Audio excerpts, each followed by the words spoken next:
కేసీఆర్ ఆరోగ్యం కథమైందట కదా, అమెరికాకు పోతాడు కదా. ఇప్పుడు నేను చచ్చిపోవటం 20 ఏళ్ళ అధ్యక్ష, 20 ఏళ్ళైంది కానీ నేను చావలే. అవే దీవెనల. నాకు చాలా మంది మిత్రున్నారు అధ్యక్ష, ఏం చేయాలి ఇప్పుడు కూడా నాకు ఏమైంది అధ్యక్ష, దుఃఖాలు ఉన్నా. ఇప్పుడు కూడా చెప్తున్నారు కేసీఆర్ దిగిపోయి ఇప్పుడు కేటీఆర్ చేసి పక్కనేనా. నేనెందుకు చేస్తా అధ్యక్ష, నాకు అర్థం కాదు. నాకు పానం వాటం లేదా ఏమైందని నేను చెప్తున్నా అధ్యక్ష. నేను చెప్పినవన్నీ జరిగినాయి, ఇది కూడా జరుగుతుంది. గ్యారంటీగా మంచి పనులు చేస్తున్నాం కాబట్టి, 100% ప్రజల కోసం తిప్పల పడుతున్నాం కాబట్టి, ఇంకా పడతాం కాబట్టి 100కు 100% టిఆర్ఎస్ పార్టీ ఈ రాష్ట్రంలో కనిష్టంగా 3 టర్ములు ఉంటుంది అధ్యక్ష. ఇంకా 3 టర్ములు ఇప్పుడు నడిచే ఈ టర్ము, దాని ఆవల కూడా 2 టర్ములు ఉంటుంది అధ్యక్ష. ఇది ఎవ్వరు ఆపలేదు. ఇంట్లో ఇప్పుడు నాకు 66 ఏళ్ళు అధ్యక్ష. ఇంకో 10 ఏళ్ళైనా చేయనా, ఇంకో 10 ఏళ్ళ దాకా చేయనా సార్? నేను ఈ టర్మ్ నేనే ఉంటా, వచ్చే టర్మ్ కూడా నేనే ఉంటా అధ్యక్ష. యాడికి పోను. మీరు ఎన్ని శాపాలు పెట్టినా నేను గట్టిగానే ఉంటా, పని చేస్తూనే ఉంటా. ప్రజల దీవెన దేవుందా. తప్పకుండా ఒక మాట మాత్రం చెప్తా బట్టి గారు, దయచేసి అనేది భావించద్దు. మీరు ఇంతకుముందు ఇప్పుడు ఎస్సీ విషయంలో చెప్పారు, అగ్రీడ్. ఇంకో విషయం చెప్పారు, అగ్రీడ్. నీళ్ల విషయానికి వచ్చినప్పుడు అక్కడ పాలమూరు జిల్లా కృష్ణానది కావచ్చు, ఇది గోదావరి కావచ్చు, let us all be united. ఇంటి గుట్టు బయట పెట్టుకోవద్దు. రాష్ట్రంగా మనం కొన్ని మాట్లాడాల్సి ఉంటాయి, కొన్ని మాట్లాడగలిగానే ఉంటాయి. వేరే టర్మ్లో కూడా మీరు నాకు ఇబ్బంది పెట్టాను, కొన్ని చెప్పలేకపోయాను నేను అప్పుడు. ఇప్పుడు చెప్తున్నా అధ్యక్ష ధైర్యంగా. సీతారామ దేవాదుల కాళేశ్వరం 570 టీఎంసీల నీళ్లు తీసుకుంటే తెలంగాణ.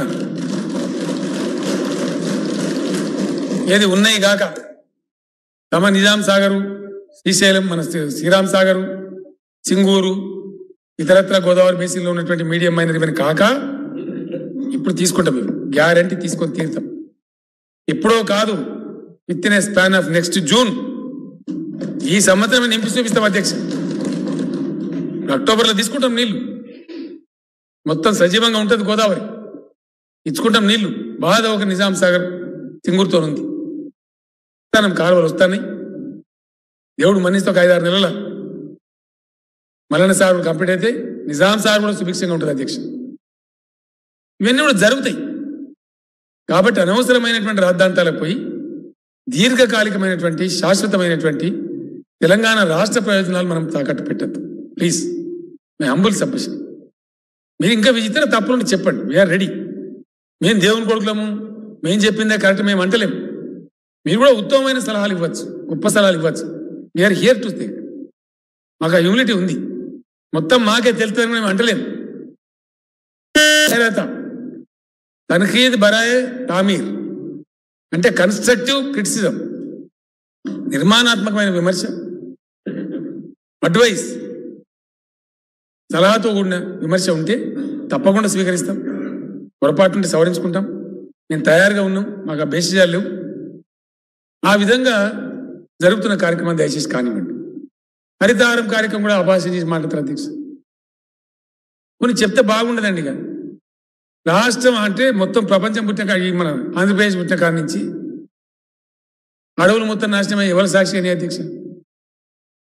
సోషల్ ఫారెస్ట్రీ వగైరా వగైరా పెట్టిన మొత్తం చెట్లు ఏది టీఆర్ఎస్ గవర్నమెంట్ రాకముందు 35 లక్షల చెట్లు పెట్టారు అధ్యక్ష. నమ్ముతారా? 60 ఏళ్ళల్లో. ఇది రికార్డు, అఫీషియల్ రికార్డు. మేము హరితహారం తయారు చేసి ఇన్స్పైర్ చేసి 175 కోట్ల మొక్కలు పెట్టాం అధ్యక్ష, ఇంక్లూడింగ్ ఫారెస్ట్ రిజ్యువనేషన్. నా నియోజకవర్గం అధ్యక్ష 35,000 నాశనం అయిపోయిన అడవిని రిజ్యువనేట్ చేసినాం. నెక్స్ట్ ఇయర్ దానిలో బాగుంటే భయం అవుతుంది అధ్యక్ష, అంత బాగా పెడతాం. మన 32 జిల్లాలకు 33 జిల్లాల కలెక్టర్లు చూసినారు. ఆ ఫోటోలు టీవీలలో వచ్చినాయి, పేపర్లో వచ్చినాయి. అందరు శాసనసభ్యులకు నేను మనవి చేస్తా ఉన్నాను, దయచేసి ఇప్పుడు గ్రామానికి పెట్టించిన నర్సరీ కానీ గ్రామాల్లో జరుగుతున్న పల్లె ప్రగతి కార్యక్రమాలు కానీ ముమ్మరంగా పాల్గొనండి, దాన్ని విజయవంతం చేయండి. పచ్చదనం పెంచాలి, మన బాధ్యత. నీళ్ళు కూడా వస్తున్నాయి పుష్కలంగా, మనకు పెంచుకుందాం. మన కరెంటు బాధ తీరిపోయింది, మంచినీళ్ళ బాధ తీరిపోయింది, సాగునీళ్ళ బాధ కూడా ఇప్పుడు తీరిపోబోతా ఉంది.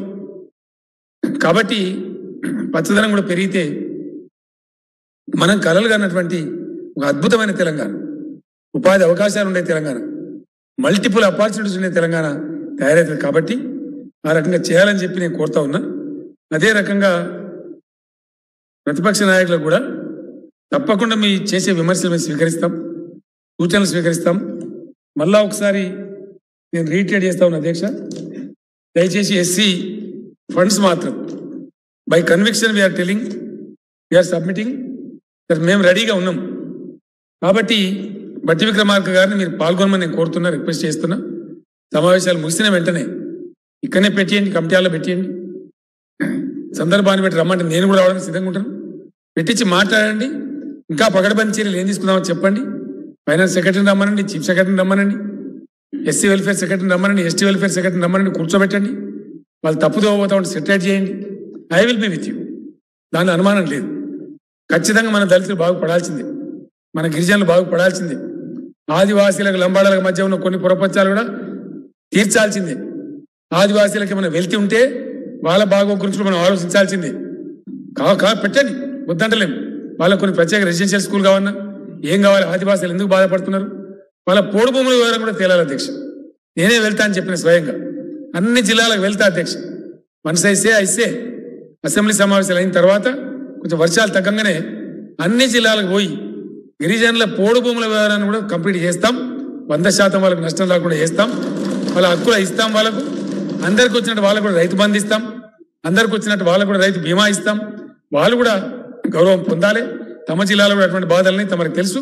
అవన్నీ కూడా మొత్తం అధ్యక్ష నేను ఒక్కని పోను. అవకాశం ఉన్న మేరకు మంత్రివర్గ సభ్యులు, చీఫ్ సెక్రటరీ గారు, రెవెన్యూ సెక్రటరీ గారు, మిగతా అధికారులు, సంబంధించిన అటవీ అధికారులు అందరం పోయి కూర్చొని ప్రజా దర్బారు పెట్టి ఏది నిజం ఏది అవనిజం అనేది జరగాలి. కొన్ని దురదృష్టకరమైన సంఘటనలు జరుగుతూ ఉన్నాయి అధ్యక్ష.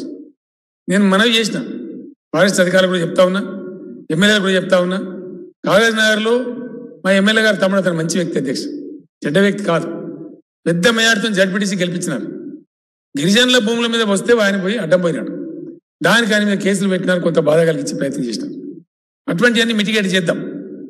వనమా వెంకటేశ్వరరావు గారు సీనియర్ సభ్యుడు, ఆయన కూడా ఎవరి మీద దౌర్జన్యం చేసే రకం కాదు, పెద్ద ఆయన వయసులో, ఆయన మీద కూడా కేసు పెట్టే ప్రయత్నం చేసినారు. ఇవన్నీ వద్దని చెప్పి అధికారులు కూడా చెప్పినాం. శాసనసభ్యులకు నేను మనవి చేస్తా ఉన్నా, షార్ట్ పీరియడ్లో మీరు కూడా కొద్దిగా ఓపిక పట్టండి. వెరీ షార్ట్ పీరియడ్లో నేనే పర్సనల్గా వచ్చి మొత్తం మందిని కూర్చొని, కాబట్టి మీరు కూడా కొంచెం తొందరపడకండి. అధికారులకు కూడా ఆదేశాలు ఇచ్చినాం ఆల్రెడీ, మళ్ళీ కూడా ఆదేశాలు ఇస్తాం. చీఫ్ సెక్రటరీ గారు ఉన్నారు ఇక్కడ, వారు ఆదేశం ఇచ్చేస్తారు. రెండు వైపులా కొద్ది సమయం మనం పాటిస్తే ఈ పోడు భూముల వ్యవహారం కూడా తెలంగాణలో శాశ్వత పరిష్కారం రావాలి. భవిష్యత్తులో అడవులు నరకకుండా కూడా జాగ్రత్తలు తీసుకోవాలి. అందువల్ల రాష్ట్ర ప్రయోజనాల కోసం, దీర్ఘకాలిక ప్రయోజనాల కోసం, రాష్ట్రంలో ఉండే దళిత గిరిజనుల అభ్యుదయం కోసం మా ప్రభుత్వం కట్టుబడి ఉంటుంది. రైతులకు ఇచ్చిన మాట ఖచ్చితంగా యథావిధిగా ఎన్ని కష్టాలైనా సరే రైతు పక్షపాత ప్రభుత్వంగా ఉంటాం. వాళ్ళకి జరిగే కష్ట నష్టాలు రాకుండా కొత్త రెవెన్యూ చట్టాన్ని కూడా తెస్తాం అధ్యక్ష. వీలైతే ఈ సెషన్లో ఇంట్రడ్యూస్ చేసే ప్రయత్నం చేస్తాం. కుదరదనుకుంటే మన బట్టి విక్రమార్క గారికి చెప్పాను నేను తమ సమక్షంలోనే. తమరు కూడా కామన్వెల్త్ స్పీకర్స్ కాన్ఫరెన్స్ బైరాల దగ్గర ఉన్నది. అవసరమైనట్టయితే మళ్ళొక వారం రోజులు హౌస్ పెట్టుకొని కూడా రెవెన్యూ చట్టం కూడా మేము థ్రెడ్ బేర్ చర్చ చేస్తాం అధ్యక్ష. అందరు చర్చించండి, రహస్యంగా మేము చేయదలుచుకోలేదు. అందరితో మాట్లాడతాం, మీరు కూడా చెప్పండి, సలహాలు పంచుకుందాం, ఆ విధంగా తెద్దాం.